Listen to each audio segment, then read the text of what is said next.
Hey everyone, कैसे हैं आप सब। दोस्तों, इक्विटी, म्यूचुअल फंड और एसआईपी के बारे में आजकल हर कोई जानता है, पर क्या बॉन्ड्स के बारे में आप ठीक से जानते हैं? नहीं तो कोई बात नहीं, क्योंकि आज के इस वीडियो में हम आपको समझाने वाले हैं कुछ बातें, और वो है नंबर 1, बॉन्ड्स क्या होते हैं, उनका प्राइस कैसे डिटरमाइन किया जाता है, क्या क्या फैक्टर्स हैं जो बॉन्ड प्राइसेस को इफेक्ट करते हैं, बॉन्ड इन्वेस्टिंग में कितने तरह के रिस्क होते हैं और आप कैसे उन रिस्क को मिटिगेट कर सकते हैं। तो आइए सबसे पहले समझते हैं कि बॉन्ड्स क्या होते हैं। दोस्तों, बॉन्ड एक फिक्स्ड इनकम सिक्योरिटी इंस्ट्रूमेंट है जो रिप्रेजेंट करता है एक लोन को जो इश्यूअर ने बोरोवर का दिया हुआ है। आमतौर पे कॉर्पोरेट और गवर्नमेंट बॉन्ड होते हैं ना। बोरोवर पीरियोडिकली एक फिक्स्ड इंटरेस्ट पे करने का प्रॉमिस करता है, जिसके बाद फ्यूचर में एक स्पेसिफिक टाइम पर प्रिंसिपल रीपेमेंट हो जाता है ना। बॉन्ड के प्राइसेस कैसे डिटरमाइन होते हैं? टेक्निकली बॉन्ड की प्राइस बॉन्ड द्वारा generated expected future cash flow की प्रेजेंट वैल्यू होती है। ये सुनने में कॉम्प्लिकेटेड लग रहा होगा, लेकिन असल में बहुत सिंपल है। फॉर एग्जाम्पल, मान लीजिए आपने एक बॉन्ड में 100 रुपीज इन्वेस्ट किए जो 10% इंटरेस्ट रेट ऑफर करता है। एक साल के बाद इसकी कीमत ₹110 हो जाएगी और 2 साल बाद 121, यानी 2 साल बाद का 121 रुपए आज के 100 रुपए के बराबर है। तो एसेंशियली हम जो कह रहे हैं वो ये है कि 2 साल बाद 121 रुपए का कैश फ्लो आज 100 रुपए के बराबर है। बॉन्ड को वैल्यू करते टाइम हम यही करते हैं। नाउ, बॉन्ड फेस वैल्यू या पार वैल्यू पे इशू किया जाता है। फेस वैल्यू उस फाइनल अमाउंट के इक्वल होती है जो इश्यूअर इन्वेस्टर को बॉन्ड की मैच्योरिटी पे पे करता है। मोस्ट ऑफ द बॉन्ड्स की इनिशियल प्राइस आमतौर पर इश्यूअर द्वारा एट पार सेट की जाती है, जैसे पर इंडिविजुअल बॉन्ड ₹10 फेस वैल्यू है। नाउ, बॉन्ड का एक्चुअल मार्केट कई फैक्टर्स पे डिपेंड करता है। अब हम देख रहे हैं बॉन्ड प्राइसिंग फॉर्मूला। ये फॉर्मूला आप स्क्रीन पे देख सकते हैं। यहाँ पे C = periodic coupon payment, F is the face or the par value of the bond, R is the YTM or yield to maturity, and N is the number of periods till maturity. आइए इसे एक example के through समझते हैं। अगर कोई company 7% की annual coupon rate वाले 15 साल में मैच्योर होने वाले 100 रुपए के बॉन्ड को इश्यू कर रही है, तो मार्केट में प्रिवेलिंग रेट मानते हैं 9% है।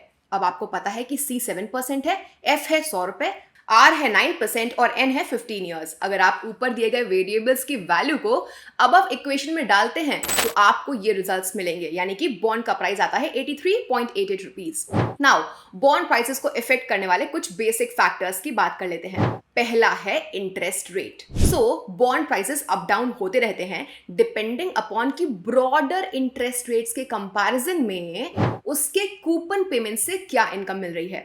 बॉन्ड की प्राइसेस और इंटरेस्ट रेट्स में इनवर्स यानी कि उल्टा रिलेशनशिप है। जब मार्केट में इंटरेस्ट रेट्स बढ़ती है तो बॉन्ड की प्राइस कम होती है एंड वाइस वर्सा। इसका रीजन बिल्कुल सिंपल है। अगर प्रिवेलिंग इंटरेस्ट रेट्स बॉन्ड की कूपन रेट से ऊपर उठती है तो बॉन्ड इन्वेस्टर्स के लिए कम अट्रैक्टिव हो जाता है।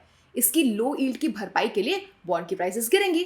फॉर एग्जाम्पल, अगर कोई इन्वेस्टर 7% इंटरेस्ट रेट का बॉन्ड होल्ड करता है और मार्केट में इंटरेस्ट रेट 9% तक बढ़ जाता है, तो 7% वाला कूपन वाला बॉन्ड कम अट्रैक्टिव हो जाता है ना, और इसकी प्राइसेस गिर जाती है। जब मार्केट में इंटरेस्ट रेट कम होती है तो पुराने बॉन्ड जो मार्केट रेट से ज्यादा इंटरेस्ट अभी भी ऑफर कर रहे हैं वो ज्यादा अट्रैक्टिव हो जाते हैं और उनकी प्राइसेस बढ़ जाती है। फॉर एग्जाम्पल, अगर इन्वेस्टर 7% इंटरेस्ट रेट के साथ बॉन्ड होल्ड कर रहा है और मार्केट की इंटरेस्ट रेट 6% तक गिर जाती है, तो 7% कूपन रेट वाला बॉन्ड ज्यादा अट्रैक्टिव लगता है और उसकी प्राइसेस बढ़ जाते हैं। जब बॉन्ड के कूपन रेट ज्यादा होंगे मार्केट इंटरेस्ट रेट से, तो वो ट्रेड करता है अबव इट्स फेस वैल्यू, और वही उसका जस्ट ऑपोजिट, जब बॉन्ड का कूपन रेट कम हो जाता है मार्केट इंटरेस्ट रेट से, तो वो ट्रेड करता है below its face value. Next है क्रेडिट रेटिंग की। क्रेडिट रेटिंग मैटर करती है। बॉन्ड्स को रेटिंग एजेंसीज जैसे कि CRISIL, Moody's and standards and poor यानी कि S&P द्वारा क्रेडिट रेटिंग्स असाइन होती है। ये रेटिंग्स इन्वेस्टर्स को एक सिग्नल यानी कि ओपिनियन देती है विस एजेंसी का व्यू, यानी कि इश्यूअर की ability to pay interest and repay the principal amount as and when due कैसा है। अगर एक बॉन्ड की क्रेडिट रेटिंग डाउनग्रेडेड है, इट मींस कि बोरोवर अपनी पेमेंट ऑब्लिगेशंस पूरा करे, इसके लेस चांसेस हैं और बॉन्ड इन्वेस्टर के लिए लेस अट्रैक्टिव हो जाता है, तो उसका प्राइस लाइकली फॉल करेगा क्योंकि रिस्क है कि इन्वेस्टर्स को उनका पैसा वापस ही नहीं मिलेगा, राइट? नाउ, जितनी हायर क्रेडिट रेटिंग होगी मोर लाइकली चांसेस है कि एक इश्यूअर पेमेंट ऑब्लिगेशंस को मीट करेगा। एटलीस्ट रेटिंग एजेंसी का ऐसा ओपिनियन होता है। क्रेडिट रेटिंग एक वन टाइम जॉब नहीं है, रादर ये एक कॉन्टिन्यूस प्रोसेस है, क्योंकि जब भी कोई न्यू इन्फॉर्मेशन आती है ना, अर्लियर रेटिंग रिवाइज हो सकती हैं। क्रेडिट रेटिंग से इन्वेस्टर का कॉन्फिडेंस बढ़ जाता है। नेक्स्ट है इन्फ्लेशन। इन्फ्लेशन जिसका मतलब है rise in prices of goods and services with time, ये बॉन्ड प्राइसेस को इंपैक्ट करता है। इन जनरल इकोनॉमी में जब इन्फ्लेशन राइज होता है, बॉन्ड प्राइसेस फॉल होते हैं and vice versa. That's because rising inflation से परचेजिंग पावर इरोड हो जाता है, उस पैसे का जो आपने इन्वेस्टमेंट पे अर्न किया है। Basically inflation value of the bonds coupon या इंटरेस्ट पेमेंट को इरोड कर देता है एंड जो रिटर्न आपने अपने इन्वेस्टमेंट पे अर्न करी है वो आज के टर्म्स में लेस वर्थ की हो जाती है।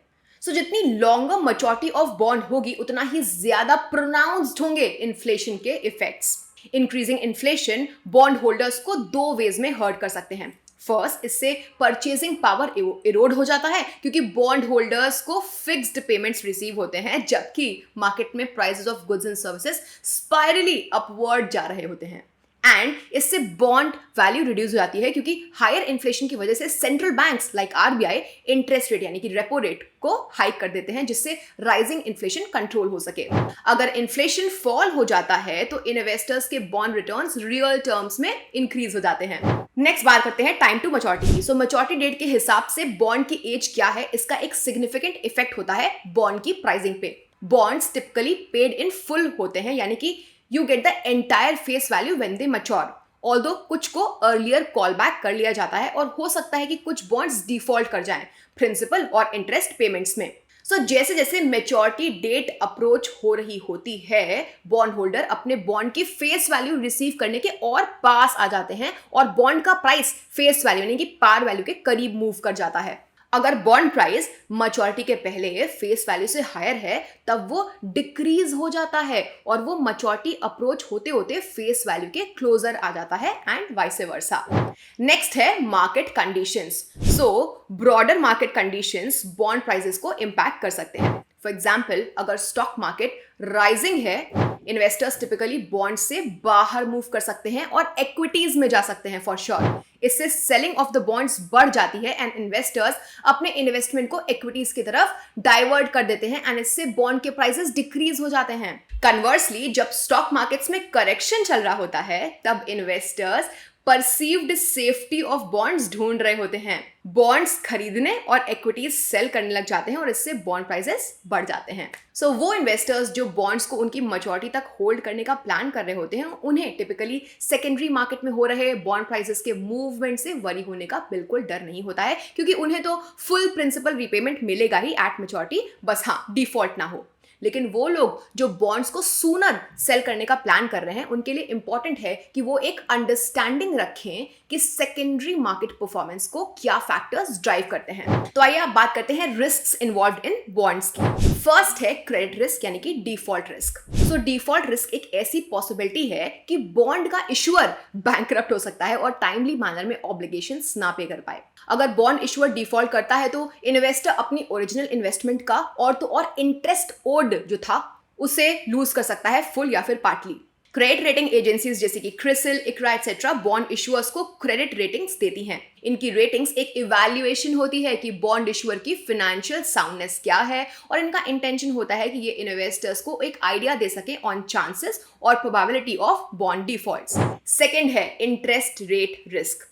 इंटरेस्ट रेट मूवमेंट से बॉन्ड रिटर्न्स पे इंपैक्ट होता है जिससे कि इंटरेस्ट रेट रिस्क अराइज होता है। फॉर इंस्टेंस, अगर इकोनॉमी में इंटरेस्ट रेट्स राइज हो रहे हैं देन इन एग्जिस्टिंग बॉन्ड्स की अट्रैक्टिवनेस जो कि लोअर रिटर्न्स ऑफर करती है वो डाउन हो जाती है।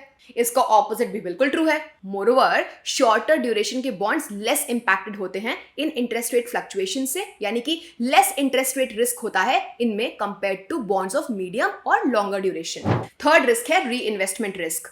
री इन्वेस्टमेंट रिस्क एक प्रोबेबिलिटी है कि इन्वेस्टर्स बॉन्ड से मिले कैश फ्लोज को री इन्वेस्ट नहीं कर पाएंगे, यानी कि फ्रेश इन्वेस्टमेंट्स नहीं कर पाएंगे उस रेट पे जो अभी की यानी बॉन्ड्स की करंट रिटर्न से कंपेरेबल हो। ये जनरली तब होता है जब market interest rates bond coupon rate से नीचे चले जाते हैं। फॉर एग्जाम्पल, अगर एक बॉन्ड है with face value of INR 100 और उसका कूपन रेट है 7%, जबकि प्रिवेलिंग मार्केट इंटरेस्ट रेट हो गया है 5%, देन ₹7 कूपन जो इन्वेस्टर ने अर्न किया होगा उसे री इन्वेस्ट करना पड़ेगा किस पे? 7 नहीं, 5% पे।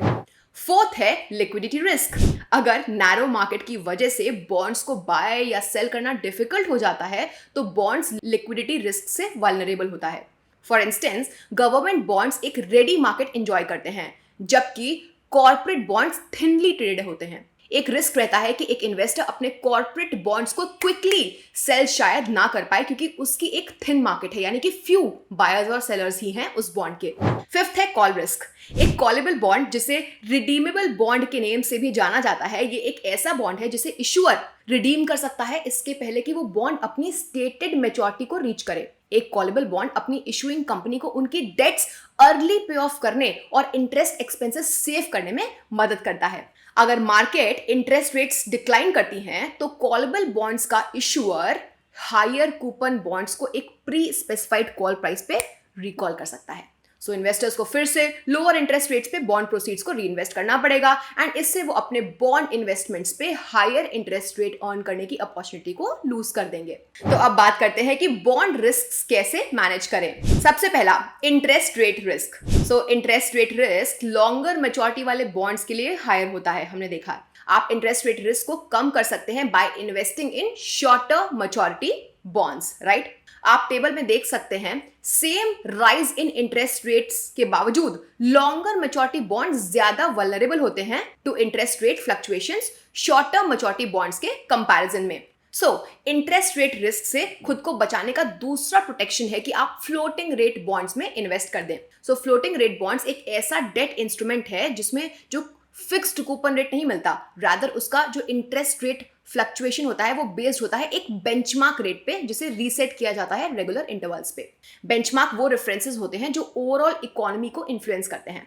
फॉर एग्जाम्पल, रेपो रेट या फिर मिबर रेट, इन्हें फ्लोटिंग रेट बॉन्ड के लिए एज अ बेंचमार्क सेट किया जाता है। दूसरा सिंपल बट पावरफुल वे जिससे कि रिस्क एसोसिएटेड विद बॉन्ड्स को मैनेज किया जा सकता है वो है अपना इन्वेस्टमेंट होराइजन आइडेंटिफाई करना और बॉन्ड को मैच्योरिटी तक होल्ड करना। नेक्स्ट है default risk. So risk averse investors bond default के चांसेस को लोअर कर सकते हैं। कैसे? देखिए, सिर्फ गवर्नमेंट बॉन्ड्स में इन्वेस्ट करिए क्योंकि इन बॉन्ड्स में गवर्नमेंट गारंटी होती है और ये रेयरली ही डिफॉल्ट करते हैं। या फिर आप उन बॉन्ड्स में इन्वेस्ट कर दीजिए जिनकी हायर क्रेडिट रेटिंग्स हो as opposed to those bond जिनकी लोअर क्रेडिट रेटिंग्स हो, इवन दो वो लोअर क्रेडिट रेटिंग वाले बॉन्ड आपको ज्यादा हायर इंटरेस्ट पे आउट क्यों ना ऑफर कर रहे हो। तो दोस्तों, ये थी हमारी वीडियो ऑन बॉन्ड प्राइसिंग। इस वीडियो में हमने बॉन्ड्स की प्राइसिंग, रिस्क्स और रिस्क मिटिगेशन स्ट्रैटेजीज को बहुत ही डिटेल में कवर किया है। दोस्तों, हम आशा करते हैं कि आपको ये वीडियो पसंद आई होगी। ग्रो के म्यूचुअल फंड चैनल पे और भी ऐसी इंटरेस्टिंग म्यूचुअल फंड्स इनसाइट्स जानने के लिए प्लीज सब्सक्राइब और शेयर करिए। बाय।